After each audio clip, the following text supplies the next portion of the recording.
We all make mistakes. Everyone starts somewhere. I've bought a few things I wish I hadn't in the past. There are scars all over my house showing evidence of the failed smart home purchases I'd made over the years. They're not necessarily bad products, they work fine for plenty of people, but they didn't work for me. Or more specifically, they didn't work for what I eventually realised I wanted from my smart home. So today I'm going to count down my 5 biggest smart home regrets and hopefully save you from making the same mistakes I did. Actually, before we get into it, a bit of context. I talked in another video about how my smart home philosophy changed over time. I'll link to that in the description if you want the full story, but the short version is, I used to not think about cloud dependency at all. I just bought whatever seemed cool and what worked. It took me an embarrassingly long time to realise I'd built my entire smart home on foundations I didn't control. These 5 products are the evidence of that mistake. Philips Hue, my gateway drug into smart home addiction. My first love. The Hue Go was the first proper smart device I ever bought back in 2015. It's just a little glowing half sphere that could be any colour. Controlled from my phone. I still have it now, although it's not connected to anything anymore. It's not really a smart device now, it's just a bulb that looks pretty. This one device lit a fire in me and I bought a ton of Hue bulbs and remotes. Here's the thing though, Hue bulbs are just Zigbee bulbs. Standard Zigbee. That same protocol that any 15 quid bulb from Amazon uses, but I paid Philips prices for them because I didn't know any better. Whilst researching this video, I looked over my Amazon history and oh my god, I paid 50 quid for a single bloody bulb. And worse, I needed their proprietary bridge to make it work.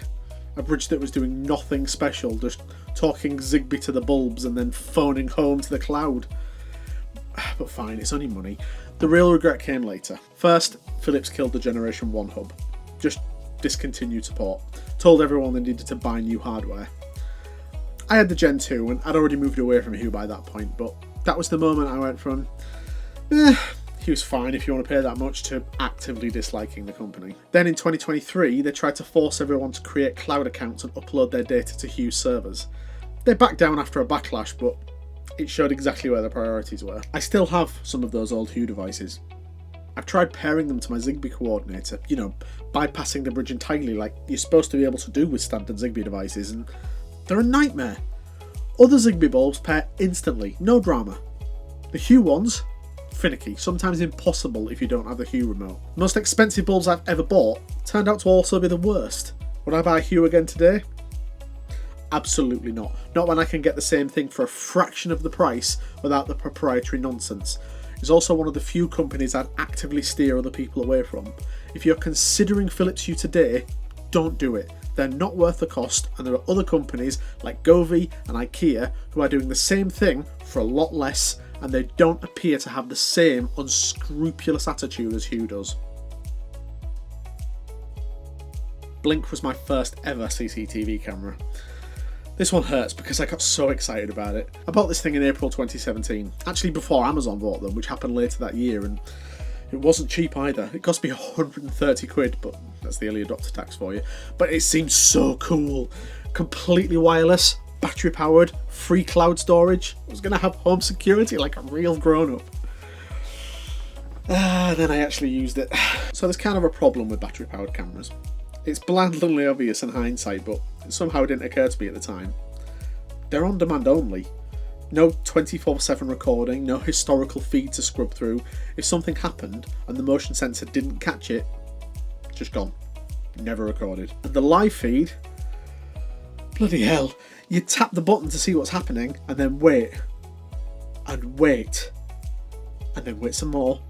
Honestly, home security was not my primary motivator for having a CCTV camera. It was the same motivation as it is today. My office and living room are not on the ground floor, so if someone knocks at the door, it takes me a while to get to it. If they're impatient, they'll have buggered off before I even get there. I wanted a camera that would show me when they entered my property, so I could then hide behind the door and wait for them to knock before I answered it, because, you know, I'm not going to pre-answer the door like some sort of maniac. With the Blink camera though, forget it. By the time you got a notification that somebody was there, they were already gone. I can't count the amount of times I heard the knock, went to answer the door, or collect them while you were out slip, and then got the notification from my camera. Yeah, thanks for that. It's actually one of the few tech devices I've ever actually thrown in the bin. It just felt useless. I still have a chip on my shoulder about battery powered cameras to this very day. Until last month, we had a battery-powered Arlo camera covering our back garden, and apart from it not having an RTSP stream and needing to recharge it more often than I'd like, there was nothing really wrong with it. Still hated it though, and I was really happy to replace it with a mains-powered one. There's a video about that in the description if you're interested. I'm absolutely not saying Blink is rubbish today. Their current cameras are apparently much better. I know someone with a Blink doorbell in their flat and it suits their needs perfectly. It's literally their only decent option, but for me, no, it just didn't fit my needs at all. It taught me that I needed to think harder about what I actually wanted from security cameras before buying them. I chucked this thing away before I even discovered Home Assistant, so this one isn't even about integration issues, it's just about me buying something without properly understanding what it could and couldn't do. I guess when I think of it that way, it was kind of good value. Knowledge is priceless. I bought the Nest Learning Thermostat back when it was the sexy option, the one that learns your schedule, the one with the beautiful interface.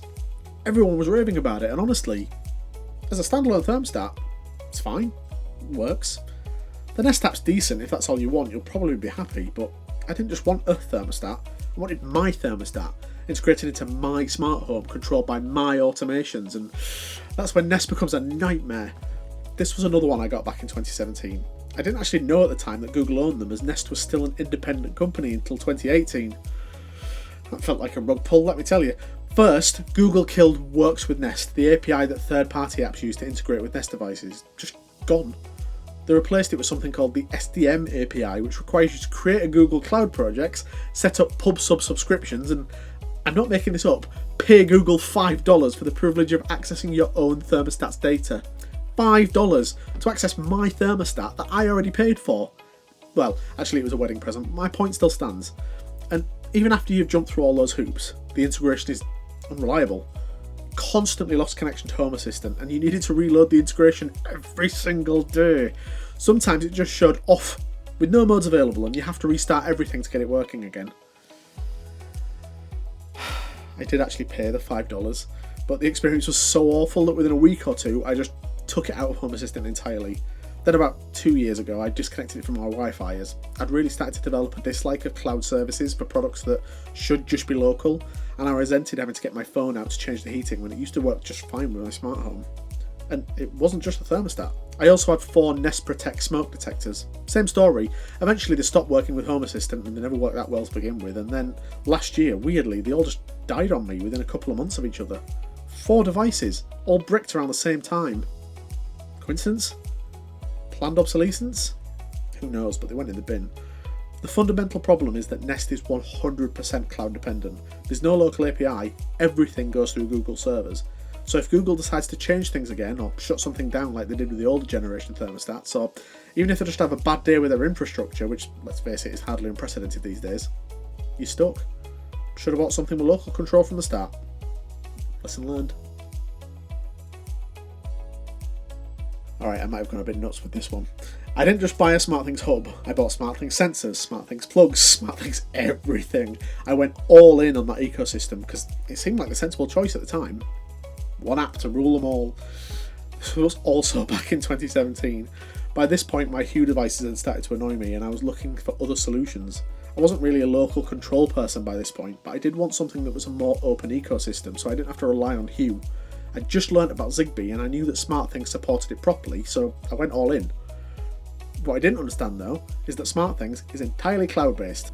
Everything, and I mean everything, went through Samsung servers. The hub in your house is basically just a relay. All the actual logic, all the automations, all the processing happens in the cloud, which means you're completely dependent on Samsung keeping their servers running, their API stable, and their priorities aligned with yours. Spoiler alert, they're not. Samsung has been, let's say, inconsistent with Smartthings. They broke the Home Assistant integration at the end of December 2024, just changed how authentication tokens work, and suddenly everyone's integration stopped working. Merry Christmas from Samsung! They're also deprecating the personal access tokens that the integration relies on. New tokens only work for 24 hours now. If you're a long-time user, you are grandfathered in, but if you ever need to restore a backup or set things up fresh, then Samsung have a big screw you coming your way. The ironic thing is that most Smartthings devices are just standard Zigbee or Z-Wave underneath.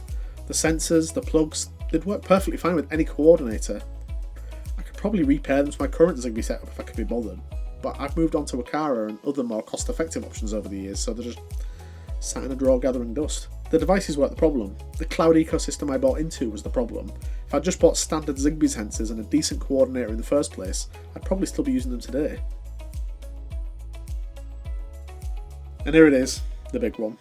The purchase I regret more than any other. I had loads of Echo devices. The big Gen 1 tube, and every single room in my house with a power socket in it had an Echo Dot.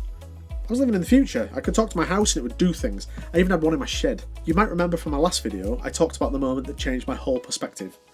My internet went down and I was stood in my office in the dark trying to turn on the lights and got diddly squat. That was the moment I realised I'd built a house of cards. Everything I'd done with Alexa was utterly dependent on Amazon's cloud.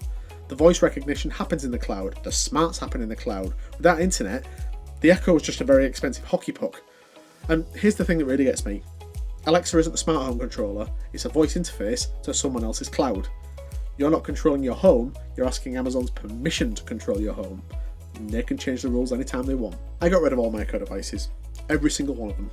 I've got Apple HomePods now, which, yeah, look, I know they're still cloud dependent, but I'm already in the Apple ecosystem. Their privacy stance is better, and honestly, I don't really use voice control much anymore. It's secondary at best. Physical buttons and local automations do the heavy lifting now. Voice control is not the panacea that it was made out to be. It's convenient every now and again, but unless I've got my hands full, I tend not to bother with it. The Echo was the device that taught me the most expensive lesson. Convenience isn't free. You pay for it in other ways. So there you go. 5 products, 5 regrets, and a lot of money I wish I'd spent differently, but here's the thing. I don't actually regret the journey. These mistakes taught me what I actually wanted from my smart home.